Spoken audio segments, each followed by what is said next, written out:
Wait a minute. Am I missing something?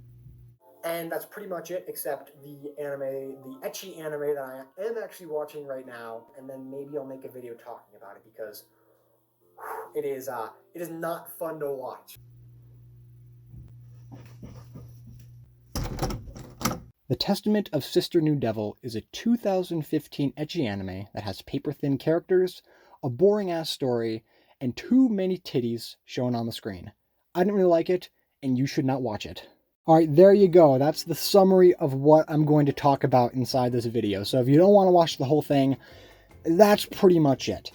What's up, friends? It's Volt Firecore. Today I'm going to be diving a little bit more in depth of what I just said, about this series, which I watched all 12 episodes of it because I wanted to relive the ecchi heyday I had when I was 14, and I regret it. It was not fun, and it was pretty much suffering throughout, but I got to squeeze some content out, so open your assholes up, I'm going in. What the fuck?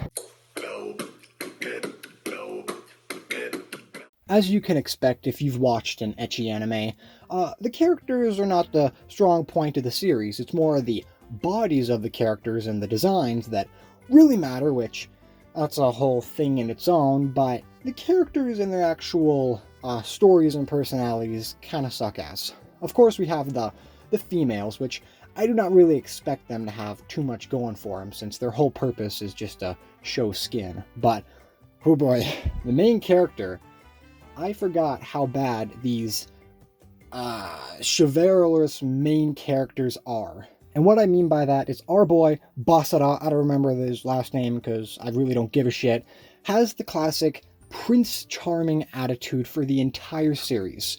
Something bad happens to the females, which usually results in their clothes getting ripped off, and then he comes in and swoops them up, takes them away. They say his name 5 million times. That's really annoying. And then he says some corny shit like, I'll always protect you because I love you and shit like that. So that's pretty much all our main character is. Basically just a hero for 14-year-old boys to aspire to.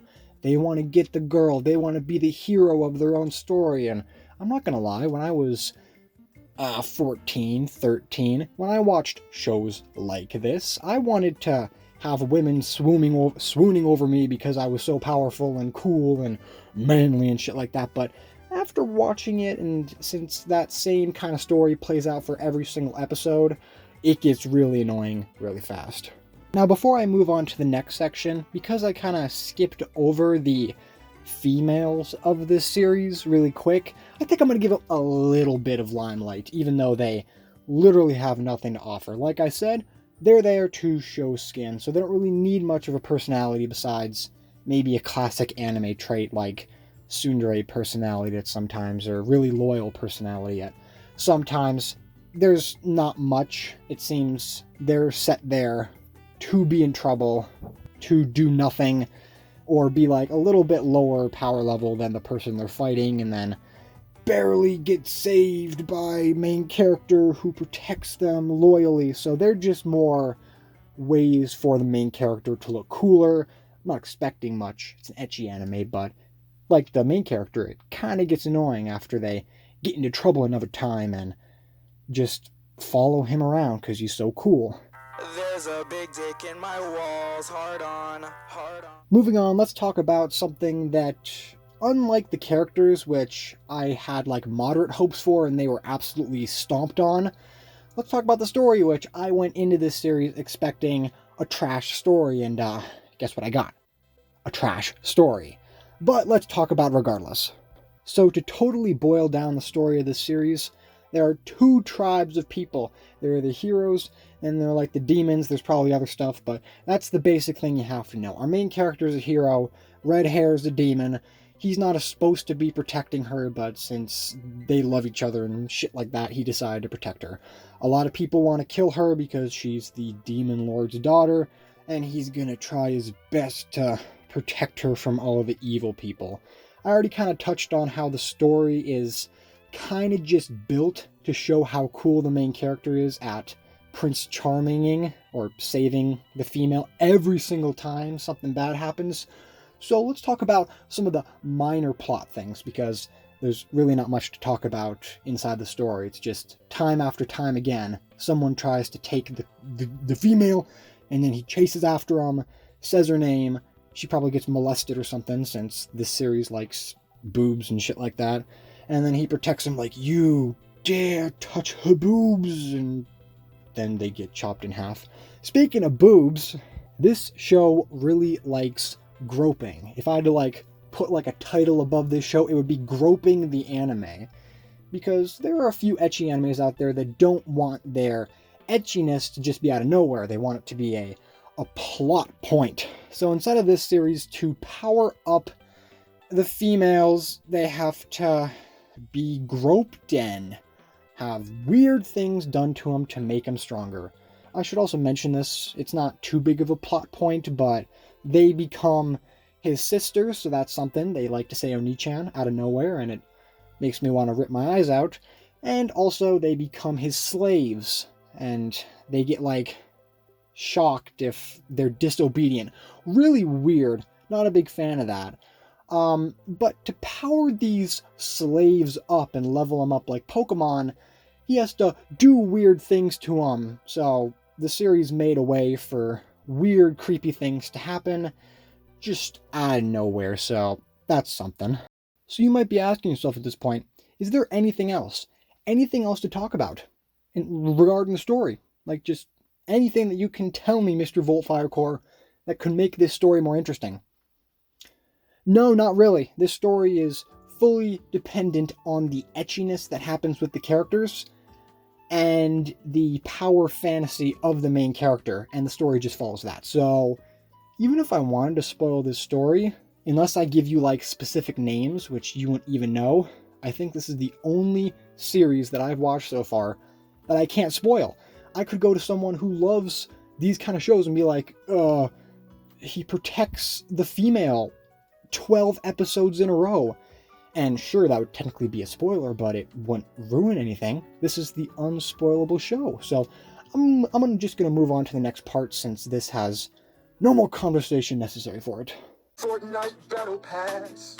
I just shit out my ass. And finally, let's talk about the thing that, although it didn't really ruin it in any way, if anything, it actually made it a lot more interesting. It's still something that, when I first saw it, really surprised me. And that's the character designs, and I guess also the plot a little bit. So if you've watched a certain other series that looks a lot like this, you might see some similarities with the character designs. And of course, I'm talking about High School DxD. So I'm just going to show you some characters on the screen, and you can make your own decisions, and then I'll also give you some character plot points and stuff like that. So on one side, we have the main character from this series, and then on the other side, we have the main character from the High School DxD series. Spiky hair. And then also, they both have strange gauntlets that they have on their hands. I don't know. That's kind of weird. Of course, inside of one, he has a sword. And then inside the other series, he has like a mech suit. But they still have the weird gauntlet thing. That's kind of strange. A little strange. Next, we have the red-haired female. On one side, we have this animes. And then on the other side, we have High School DxDs. Okay. Now, they're both demon lords or devil's daughters. They both have red hair. They both have weird, like, summoning circles that they use on their palms to, like, shoot red magic. One of them's fire, and the other one's, like, red goo and shit like that. Okay, both have considerable chests. Both school girls. Interesting. Next up, we have this character who has blue hair from this series. And then, although this character from High School DxD came out inside of Season 2, it still stands. They're a sword wielder. Of course, this one has a little bit of green inside their hair, but still blue-haired sword wielders who seem to like the main character quite a bit, but no, like, tsundere stuff to them. Both, the same thing from both series. That's kind of interesting, too. And then finally, we have this white-haired gauntlet user on the left. And then on the right, we have this white-haired fist user. She doesn't have gauntlets, but she does use her fists. Both have, super strength and stuff like that. And that's that's pretty interesting. And I don't want to spoil stuff, but they both have a strange alternate form, which they can switch into at times. Interesting, interesting. And these similarities even stretch out inside the series. I'm not going to point out every single thing that's similar, but let's just go to the ending. Inside of both of them, the main character, Redhead from one and Redhead from the other, is kidnapped by Big Bad Dude, and then main character has a 1v1 fight with Big Bad Dude, and then saves Redhead from both series and ride off into the sunset magically. So yeah, there we go. There's the similarities. I know I probably should have said this before I started saying that this anime is a ripoff of High School DxD, but I do have proof that High School DxD came out before this one. There's the date that the original light novel for High School DxD came out, and there's the original date for this light novel that turned into an anime. So yes, this is a ripoff, but I don't think that really ruined it for me. I thought it was pretty funny. Every single episode I was like, oh, hey, I remember that from High School DxD. So if you like High School DxD, you'll probably like this one since it is very similar. Notice how I said this anime is similar to High School DxD. I still think High School DxD is leagues above this. So if you had to choose one to watch over the other, put this one inside the trash, put this one on the back burner, and watch High School DxD. And of course, this is coming from someone who has watched High School DxD 4 times. Pokemon, gotta catch 'em, a heart so true. So in summary, I really didn't like this anime that much. But, you know, its trashness could kind of be seen as the redeeming quality. I didn't really have fun at all, but poking fun at it inside of this video, and also just thinking about it and talking about it, that's been the most fun part. I know there are multiple seasons of this, and I know I'm the king of praising High School DxD since I watched it so many times, but even I can admit that it took about a season for me to actually get interested inside the series. So who knows, maybe this is going to be my all-time favorite anime. I highly doubt that, but you know, maybe sometime inside the future, if I get a crazy bone, I'll watch the next couple seasons. But I think that's going to wrap it up for this video. I had quite a bit of fun making this, so hopefully I'll watch another anime or talk about something that I watched inside the past, since I like anime content right now. It's pretty fun. I want to give a big thanks to this person right here. They're the YouTuber which I took this Minecraft gameplay from. This is my first time using gameplay inside the background, so maybe it'll stay, maybe it won't. People don't check the description of my videos, so I'm going to put them right there. Go check out his channel. Pretty sure they do a lot of stuff like that. Anyways, with that being said, thank you guys for watching. Hope you enjoyed, and keep on the lookout for my videos.